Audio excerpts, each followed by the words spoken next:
Whoever wants to answer. They obviously cut it to 1 point with 8 minutes left, and then you guys pulled away. What allowed you guys to kind of regroup and persevere?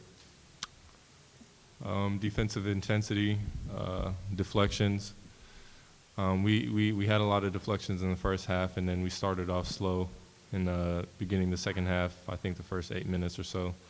But, we really started to ramp up the defense, and even when we weren't getting deflections, we were forcing them sort of way near half court in our offense, so they had to play everything from further back from the hoop and late in their shot clock with pick and rolls and stuff like that. So we just picked up our intensity on defense.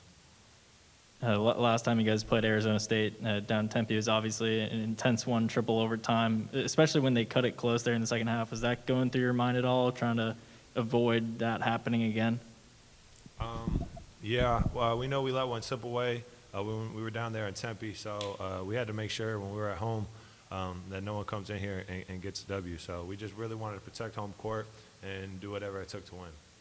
Jaylen, you had a couple of plays where you pumped up the crowd and yourself, especially with that steal in the backcourt dunk, or I'm sorry, the layup in the first half, and then the steal and the dunk in the final minute of the game. Can you talk about what it feels like in those type of moments? You're so excited, the crowd's excited. What does that feel like?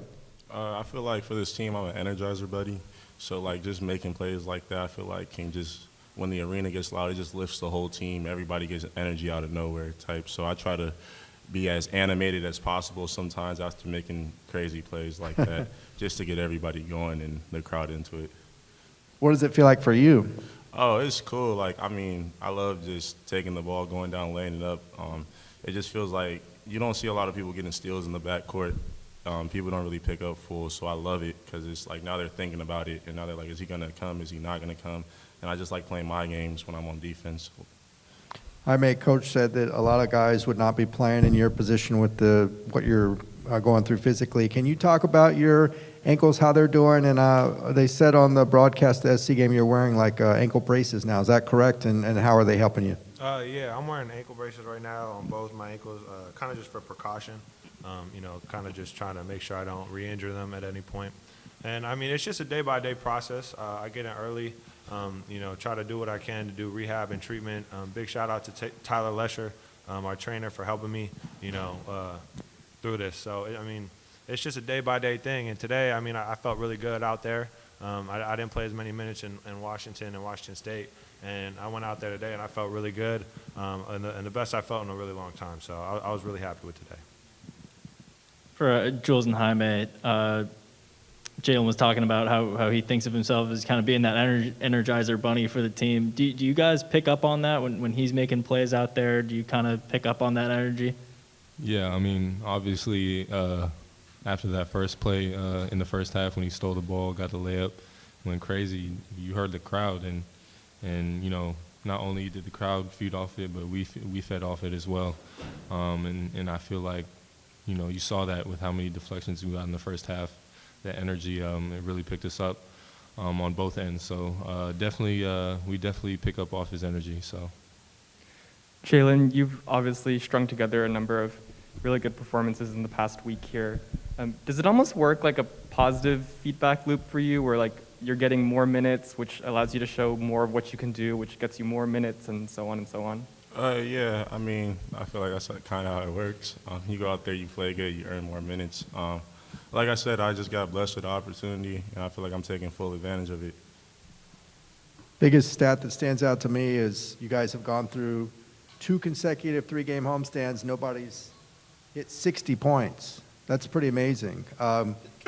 Whoever wants to address the defense that you guys have shown here and how much of, you're going a big game against Oregon on Thursday. I'm sure you want to take that on the road. Yeah, for sure.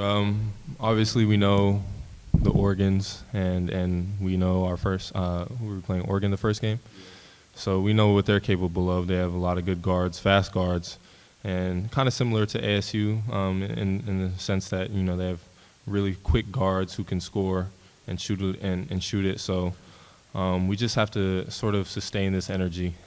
Sometimes we may feel it's hard, but that doesn't matter. We have to mentally fight through, and we know we're going to be on the road in an environment where it's going to be against us. But just staying together and keeping that camaraderie and playing with the utmost energy, that's what's going to help us win those games. And like when we're in practice and stuff, we obviously know when we don't give up 60, we're really hard to beat at home. We've been really working on tagging the big man, which I feel like has helped us out tremendously. And we've just been focusing on making sure we send people baseline, not letting people get to the middle to limit it, them finding their teammates in the corners and stuff like that. There's a lot of talk throughout the season about the rivalries with Arizona and USC, but I mean, just looking at the past few times the ASU's come here, it was your shot a couple of years ago, Jaime, and then Jaylen last year beat him at the free throw line. Did this kind of, it didn't come down to the last second, but got close in the second half, high energy game. How is it having just another Pac-12 team that you just kind of go back and forth with and battle in these big games? Arizona State, they're a great team. Like you said, we've always had great battles with them. We've always had some great games. It's always really fun playing against them. And like I said last year, the Pac-12 has got tremendous talent and tremendous depth, 1 through 12. Arizona State, their record might not show up, but, they're a really good team. And we had to take every team seriously, especially them. They got great guards, and I give a lot of credit to them. But, it felt really good to finally get a double-digit comfortable win against them. So I was pretty happy about that.